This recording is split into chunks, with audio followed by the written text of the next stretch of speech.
If you've been around here for a while, or if you're new, well, first off, welcome. It's good to have you here. And secondly, outside of Mystery Science Year 3000, I'm also a huge fan of the Halloween franchise. And now seeing that there is a new movie coming out this month, I think it's an appropriate time to go ahead and take a look at another movie from the series. Now, of course, some of you already know that I've covered films in the Halloween series before that may have considered to be the worst. In fact, way back in the very first Craptober in 2014, I took a look at Halloween Resurrection, a very unnecessary sequel that would have ended with H2O, but of course, given this series, they would do anything to bring Michael back. The situations that are in this movie make no sense and seem really off. Like, why would they have Jamie Lee Curtis on the advertisement despite being killed 15 minutes in? If this found footage internet show is being broadcast live with a serial killer in it, why would no one call 911? And why won't any of them leave if Michael's actually there? I know they locked the doors on them after going into the house, but there's a lot here for them to use to break the windows or the doors. Back in 2014, I was doing that whole caustic critic thing, being like, oh, this is the worst thing ever, and don't get me wrong, this is a bad movie, and an unnecessary one too, but over the years, I've learned to love this movie, specifically for how bad it is. I mean, how can you not laugh at seeing Busta Rhymes dressed up as Michael yelling at the actual Michael Myers? You don't get it? You don't get it? Your shit ain't working up there or something? Or this weird guy who tried to be scary and has been a running gag on my show for years. Or the fact that Michael is defeated by Busta Rhymes, who knows karate, electrocutes Myers in the balls, and spits out one-liners.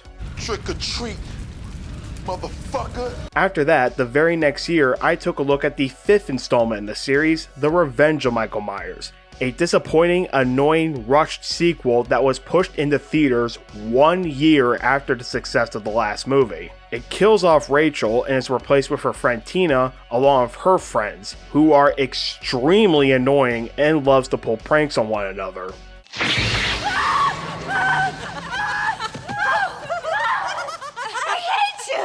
One of the only redeeming things in this is actually Jamie and Dr. Loomis, once again played by Danielle Harris and Donald Pleasence. After the events of the last movie, Jamie is often mute for half of the movie due to being traumatized by what happened, and Donald Pleasence does a great job as Loomis and gives one of the best lines since the first movie. I prayed that he would burn in hell, but in my heart I knew that hell would not have him. But unfortunately, that couldn't save the movie too much. They tried to do something different by having Michael and Jamie share a psychic link with one another, which isn't explained very well. They also tried introducing this mysterious Man in Black character, but they had no idea what to do with this character. No, really. The writers had no clue how to identify this guy or who it would be. Some have theorized that this could have been Michael's twin brother, given how they have this mysterious thorn symbol tattooed on their wrists, which also appears during some parts of the movie. Halloween fans had to wait 6 years to finally get the answers to these questions, and it was through The Curse of Michael Myers, which I've already covered both versions of this movie back in 2017. And to put that in 2020 times, that was 10 years ago. Now I say both versions because one version of the movie, dubbed The Producer's Cut, only existed on the internet as a low quality bootleg for the longest time. It wouldn't be until 2014 that the movie was remastered and given a dedicated Blu-ray release. And if you remember when I originally reviewed these, I'm not a big fan of either cut of this movie. No, I am not. Where do I begin? First of all, the thorn symbol is actually the mark of this cult that is ran by the Man in Black, who turns out to be Dr. Wynn, who is a minor character in the first movie. Then, they decide to make Michael a pawn for this cult, and later, they make him rape his teenage niece Jamie, giving birth to a new inbred relative to the Myers family. No! Keep in mind that all of this is explained in the producer's cut. If you were watching the theatrical cut, which is the version that a lot of people were more recognizable with, you would have no idea what's going on. This was also the film debut of Paul Rudd, who plays Tommy Doyle, the child Laurie babysat in the first movie. And again, this is another one of many attempts this movie tries to tie itself back to the first one. Sure, Rudd in his very first film couldn't act his way out of a paper bag, but he actually has one of my favorite scenes as Tommy. No, it's not the "Mommy, it's raining red" scene or beating the shit out of Myers making him bleed Heinz green ketchup. No. It's actually a very dramatic scene of Tommy in the movie. Now I'm going to show a clip of that right now.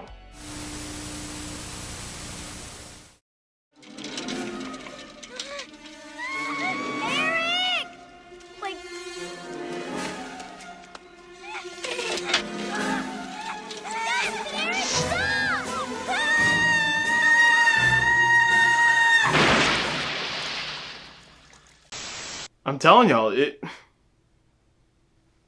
really tugs at the heartstrings.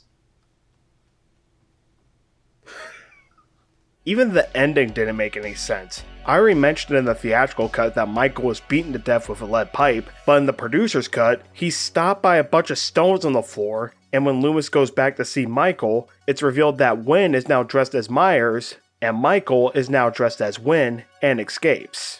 Before he dies, Wynn tells Loomis that he's Myers' new caretaker, and the thorn symbol is revealed on his arm. Even if they made a sequel to this movie, it would not work because after initial filming was wrapped, Donald Pleasence sadly passed away. So they had to recut the movie because they couldn't release it in theaters due to a failed test screening that consisted of 14-year-old boys. Yes, really. They added in new scenes and a new ending with, like I said, Michael being beaten with a lead pipe, a shot of Loomis taken from the original cut where he says he has unfinished business. It cuts back to where Michael was, but all that is left is his mask, and we hear Loomis screaming in the distance, meaning that Dr. Loomis died off screen.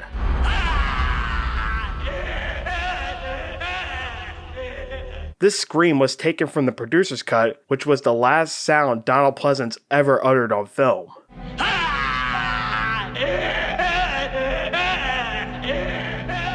All in all, either version of this movie is a mess and shat all over the Michael Myers legacy. Also, it should have been warning signs that a cut of this movie that has the villain perform sexual assault in said movie that was produced by Miramax, who are founded by these pieces of shit. And the Halloween series was salvaged a little bit with H2O, but of course, we all know that didn't stay true for long. Then, the very next year, 2018, I took a look at both of the Rob Zombie Halloween movies, and my thoughts on both of them go as such. I find myself to be very hit and miss with the first one. I understand that Zombie tried to explain more of Michael's backstory, but that led to him having a very disruptive, violent family and be bullied at school because his mom is a stripper, while also adding in the F-bomb so much, you would have thought this was made by the Tourette's guy. Ouch! Motherfucker, I'll kick her ass! Michael, it's my fault. I failed you. Fuck you and everyone bullshit that looks like you! I'm gonna take a piss. When I come back, I'm gonna talk about the Mighty Duck movies. It does try to redeem itself a bit by becoming a standard remake of the original, but it's only by a little bit.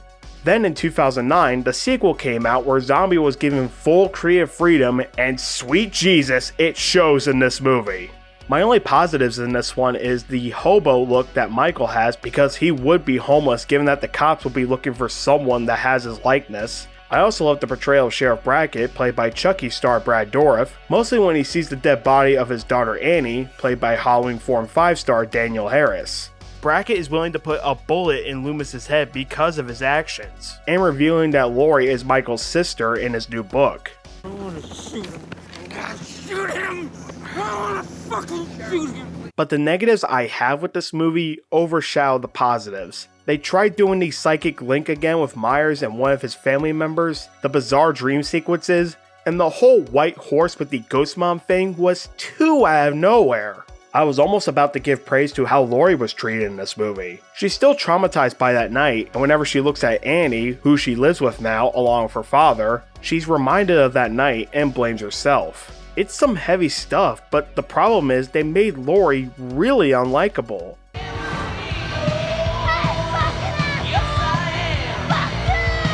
Asshole! Another thing, I still don't know what happened to that copy of the movie that came to life and escaped all those years ago, because just like Loomis, I shot it 6 times! I think you all get it at this point. I've talked about every single bad sequel that has happened in this franchise, or remake, which also had a terrible sequel, and yet I am still not done with Halloween. I've got about a handful of movies left, so it's about time we get to the good ones.